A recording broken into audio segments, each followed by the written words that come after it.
TV Hijrah Tarusan, media berita dan dakwah, Kabupaten Pesisir Selatan. Selamat menyaksikan tayangan terbaik dari kami, seputar berita dan dakwah. Jangan lupa subscribe, like, dan komen. Terima kasih. Sahabat adalah orang yang paling dekat setelah keluarga. Bahkan ada yang menganggap sahabat seperti keluarga dan saudaranya sendiri. Meski terkadang sahabat menjengkelkan dan konyol, tapi sahabat tetaplah sahabat. Mereka tidak pernah menjerumuskan, dan mereka akan ikut sedih jika Anda sedih. Sebaliknya, sahabat juga akan bahagia jika melihat sahabatnya juga bahagia. Ya, inilah yang dinamakan dengan sahabat sejati. Sahabat bukanlah tempat sampah untuk menampung keluh kesah dan kesedihan kita. Namun, sahabat adalah orang yang selalu bersama-sama merangkul, bahagia bersama, sedih bersama, berjuang bersama, dan turun naiknya tetap bersama. Itulah sahabat. Sahabat tidak butuh hadiah mewah atau apapun, tapi Anda bisa memberikan sahabat sebagai kejutan yang sangat luar biasa dengan perbuatan dan tingkah lakumu. Setiap orang pasti memiliki sahabat terbaik dalam hidupnya.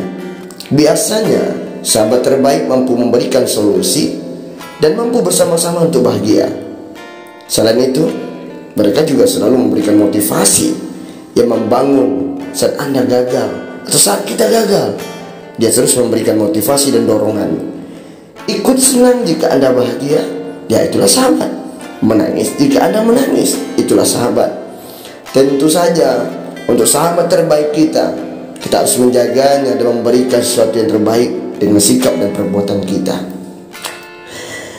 Mungkin di antara kita, siapa yang tidak memiliki sahabat yang menjengkelkan, yang membawa kita lucu, tertawa, menangis, sampai membuat kita marah? Ya, itulah sahabat. Dan bagaimana cara memilih sahabat? Yaitu mereka yang bisa membawa engkau ke arah yang lebih baik, mengajarkan engkau kepada hal yang terbaik, agar engkau berjumpa dengan Ilahi. Kalau saja sahabat yang kau cari hari ini, ketika engkau bahagia, engkau memiliki harta, dan di saat engkau memiliki segala-galanya, dia datang kepada dirimu dan berkata, engkau sahabatku. Dan di saat engkau sulit, pernahkah kau melihat sahabatmu yang dekat denganmu kemarin membantumu? Kalau itu yang kau bilang sahabat, di saat engkau ada dia datang, dan di saat engkau tak punya dia pergi meninggalkanmu, maka itu bukan sahabat. Yang sahabat itu, ketika sahabatnya tidak memiliki, dia akan datang bertanya, ada apa dengan dirimu? Kenapa engkau tak muncul? Kenapa engkau tidak ada di dekatku? Ada apa? Apa ada masalah? Dan ketika engkau ceritakan masalahmu kepada dirinya, dia pun membantu. Inilah sahabat. Dan ketika dia punya masalah pun, engkau pun bertanya hal yang sama, dan kau membantunya. Inilah sahabat. Maka oleh sebab itu, begitu banyak Anda melihat orang yang hari ini ditinggalkan oleh sahabatnya. Apa penyebabnya? Rupanya penyebabnya itu disebabkan karena mereka tidak bisa mengendalikan diri mereka satu sama lain, sehingga mereka tidak mampu untuk memahami arti dari sebuah perjuangan dalam menjaga sahabat. Ketika engkau sudah memiliki sahabat yang baik, yang mau bersamamu, mati-matian bersamamu, berjuang bareng-bareng dengan dirimu, dan ketika itu engkau meninggalkannya, maka engkau tidak akan menemukan sahabat yang sama lagi. Maka oleh sebab itu, jalani terus persahabatanmu dengan kebaikan. Hindarkan persoalan-persoalan kecil yang kerikil-kerikil kecil yang akan memisahkan engkau. Karena ketika engkau sedang bersama dengan sahabatmu, tidak semua orang yang akan mau melihat engkau bahagia bersama dengan sahabatmu. Mereka akan berusaha berjuang mati-matian untuk memisahkan kalian berdua. Maka oleh sebab itu, kalau engkau pernah punya sahabat 1, 2, 3, 4, dan 5 hari ini, ayo kompak, ayo saling seia sekata, seiring semudik. Ayo kita berbagi, ayo kita berjuang bersama, ayo kita sukses bersama. Kalian pernah lihat? Anda pernah lihat seorang sahabat yang mendaki gunung?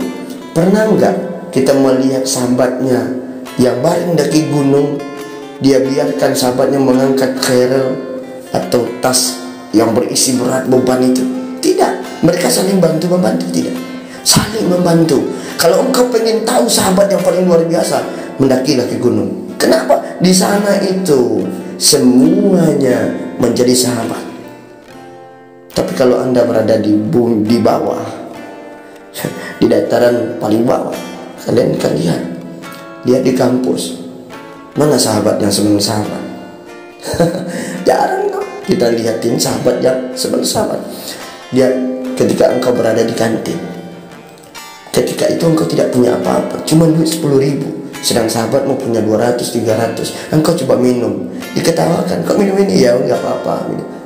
Tapi ada sahabat, engkau minum sama dengan diri kami, engkau jangan pikirkan mau nanti bayarnya siapa, nanti kita bayar bareng-bareng, kita patokkan bareng-bareng. Itu baru sahabat. Itu masalah dana saja. Apalagi sahabat ketika engkau lagi sedih, orang tuamu lagi sakit, saudaramu lagi sakit, dia pun yang duluan mati-matian untuk mengajakmu pulang. Ayo kita pulang. Kenapa? Ibumu adalah ibuku, kakakmu adalah kakakku, adikmu adalah adikku. Yuk kita ke rumah untuk menjenguknya. Ada enggak seperti itu? Saya rasa sudah mulai hilang dan luntur rasa persahabatan. Mau mencari sahabat yang sejati itu hari ini tidak akan pernah kita dapati kalau kita tidak mampu menjaga hati satu sama lainnya. Nah, lihat di masa-masa dahulu orang-orang tua kita memiliki sahabat yang sangat luar biasa. Di saat mereka bekerja, mereka bukan hanya sekedar bekerja, tapi mereka benar-benar untuk memahami pekerjaan mereka itu adalah untuk bersama. Nah, kalau kita lihat dan kita perhatikan hari ini, sahabat yang bisa mengajak kebaikan kepada kita tidak ada lagi. Pokoknya begini saja, kalau kita tahu sahabat itu adalah orang yang paling dekat dari antara keluarga kita, tetapi kita bisa berbagi rasa dan mencurahkan segala permasalahan yang ada. Nah, itulah sahabat. Namun bentuk jenis sahabat ini berbeda-beda seperti yang saya sebutkan tadi, ya kan? Begitu banyak beda. Namun bagaimanapun juga kita tetap harus menjaga persahabatan, karena dengan persahabatan itu nanti membawa kita kepada arah yang positif atau tidak positif. Karena Rasul mengatakan kepada kita, agama kalian itu terlihat dari sifat dari sahabatmu sendiri. Jadi agama kita itu terlihat dari sifat sahabat kita sendiri. Kalau sahabatmu itu tukang gunjing, maka kau terbawa gunjing, ya kan? Kalau sahabatmu itu tukangnya mabuk, ya kau akan terbawa mabuk. Kalau sahabatmu itu sukanya berkelahi, temperamental, ya, emosi lah gitu, nah kalian akan juga seperti itu. Kalau sahabatmu itu suka adu domba, ya, sifatmu akan menjadi sifat mengadu domba. Kalau sahabatmu itu suka rajin sholat, engkau akan terbawa sholat sedikit banyak. Sahabatmu rajin baca Al-Quran, engkau akan terbawa baca Al-Quran lebih sedikit banyaknya.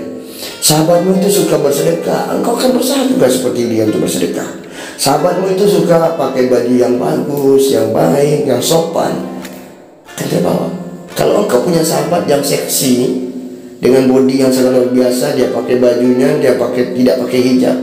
Ya alhamdulillah ya, tidak pakai hijab. Saya bukan melarangnya tidak pakai hijab ya, tapi bagaimana juga Rasulullah menyuruh kita pakai hijab, dan Allah sendiri pun memerintahkan untuk pakai hijab. Maka kita harus hijrah bareng-bareng dengan sahabat. Cari sahabat yang bisa membawa kita hijrah, ya kan? Ada teman kita pakai seksi, kita bawa juga pakai seksi, terbawa. Kalau teman kita itu suka melawan sama orang tua, kita pun juga terbawa melawan kepada orang tua. Jadi intinya, lihat cermin agamamu itu ada pada sahabatmu. Kata Rasulullah, kalau engkau berteman dengan temanmu yang suka minyak wangi, ya, pembuat minyak wangi, engkau akan terbawa wangi. Kalau engkau berteman dengan tukang besi, ya kan, untuk membuat besi itu, percikan apinya pasti kena pada dia. Jadi kalau engkau berteman dengan orang maksiat, engkau akan terbawa maksiat. Kalau engkau berteman dengan orang yang sukanya hijrah berjumpa dengan Allah, engkau akan terbawa kepada kebaikan. Walaupun nanti engkau akan dibilang sok alim, sok ustad, sok apa lagi ya? Ya begitu banyak, ya kan? Begitu banyak. Anda harus pahami. Maka seluruh komunitas motor hari ini yang hadir adalah orang-orang yang terbaik yang memiliki sahabat, saling jaga satu sama lain. Habis sholat asar kita berbagi dakwah lagi, habis sholat maghrib besok 1 kali seminggu lagi kita akan baca Al-Quran bareng-bareng, karena kita tahu dan sadar bahwa sebentar lagi kita tidak akan lama hidup di dunia ini. Sebentar lagi kita akan jumpa. Maka cari sahabat yang nanti bisa ngangkat kerandamu, yang nanti bisa nyolatin kamu, yang jadi imamin kamu, bisa, ya kan?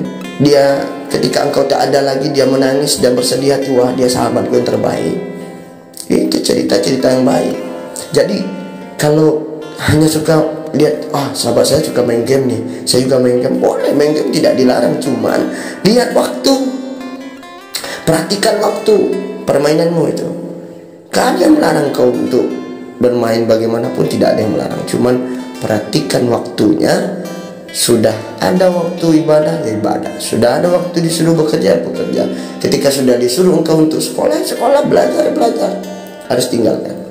Jadi hal yang tak baik dari sahabatmu jangan kau tiru habis-habis, tapi engkau arahkan sahabatmu yang tidak baik menjadi hal yang lebih baik. Inilah konsep yang harus kita pakai. Karena Allah pun juga nyuruh kita kan untuk hijrah, agar kita ini sama-sama hijrah kembali kepada Allah dengan kebaikan. Mulai hari ini, detik ini, jagalah sahabat-sahabatmu dari hal-hal yang akan membuat hal yang tidak diinginkan, ya, yang engkau nanti tidak jumpa dengan sahabatmu lagi. Nah, jadi salah satu yang bisa kita simpulkan, sahabat pertama itu adalah apa? Orang yang bisa membawa kita kepada kebaikan. Yang kedua, orang yang bisa berbagi dengan kita di luar dari keluarga kita sendiri. Yang ketiga, sahabat itu adalah orang yang mampu bersama-sama berjuang dengan kita, bersama-sama berjuang dengan kita. Maukah perjuangan itu kerikil besar yang atau gunung tinggi yang akan kita daki, penting kita berjuang bersama-sama dengan dia. Kalau sudah hal itu kita lakukan, sahabat akan tahu mana yang benar-benar sahabat atau tidak. Ya, bukan tentang sahabatnya yang kaya nih sahabat saya, yang nggak kaya bukan sahabat saya. Itu salah itu. Bukan itu ya. Sahabat itu adalah yang akrab, menyukai pikiran sama-sama, biasa memiliki minat yang sama, tujuan yang sama, visi yang sama. Untuk apa? Untuk lebih baik. Jadi dari kecil kita pernah punya teman waktu SD, masih ingat nggak? Nah itu kita ingat lagi, kita cari, kita bikin WA grup teman SD kita bikin WA grup teman SMP, SMA. Tapi jangan di dalam grup itu ya kita yang sudah berkeluarga nanti wah jadi permasalahan perselingkuhan. Nah, ini tidak boleh. Sahabat tetap sahabat, jangan dijadikan hal yang lain. Nah, sahabat yang menyambut kehadiran sesamanya, menunjukkan kesetiaan satu sama yang lain. Seringkali kita itu lihat tuh sahabat, selera kita sama-sama, wah kita sama-sama selera satu ya. Nah, apa yang menjadikan dasarnya? Kecenderungan untuk menginginkan apa yang terbaik bagi satu sama yang lainnya. Simpati dan empati, kejujuran. Dan barangkali dalam keadaan yang sulit kita bisa juga mencegah kebenaran. Saling pengertian, itulah sahabat. Semoga kita semua menemukan sahabat yang bisa membawa kita menuju ke surga Allah. Semoga bermanfaat buat semua komunitas motor Matic Al-Bikers Pesisir Selatan. Sukses selalu, dan kita bisa mengadakan kegiatan tabligh akbar paling besar nanti tidaknya untuk berbicara tentang what is apa itu sahabat ya. Apa itu ya, pengertian sahabat, pengertian komunitas untuk menjadi jalan kita, salam satu aspal kita, ya kan, salam tanpa batas, ya itu persahabatan kita tanpa batas. Semoga sukses. Assalamualaikum warahmatullahi wabarakatuh.